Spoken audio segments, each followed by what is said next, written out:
সূচকের পতন দিয়ে শেষ হয়েছে ঢাকা স্টক এক্সচেঞ্জে সপ্তাহের প্রথম কার্যদিবসের লেনদেন। সার্বিক সূচক ডিএসসি এক্স 34 পয়েন্ট কমে দাঁড়িয়েছে 5132-এ। বেচা কেনা হয়েছে 318 কোটি টাকার। লেনদেনে অংশ নেওয়া প্রতিষ্ঠানগুলোর মধ্যে দর বেড়েছে 75টির, কমেছে 261টির, আর অপরিবর্তিত আছে 67টির দর।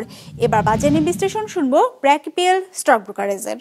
আজ ডিএসইএক্স ইন্ডেক্স ক্লোজ হয়েছে 5132.39 পয়েন্টে, যা গত বৃহস্পতিবারের তুলনায় 34.14 পয়েন্ট কম। আজ টার্নওভারের দিক থেকে মার্কেট নিম্নমুখী প্রবণতা প্রদর্শন করে, যা গত বৃহস্পতিবারের তুলনায় 10.6% কম।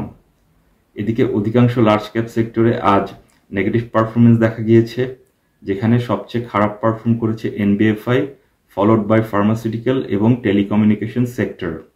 আজ টার্নওভারের দিক থেকে সবচেয়ে ভালো পারফর্ম করেছে textile sector, followed by pharmaceutical এবং ব্যাংকিং সেক্টর। আজ টার্নওভারের দিক থেকে সবচেয়ে বেশি ট্রেডেড স্টক ছিল ADN Telecom Limited, followed by Dragon Sweater and Spinning Limited এবং মিডল্যান্ড ব্যাংক পিএলসি।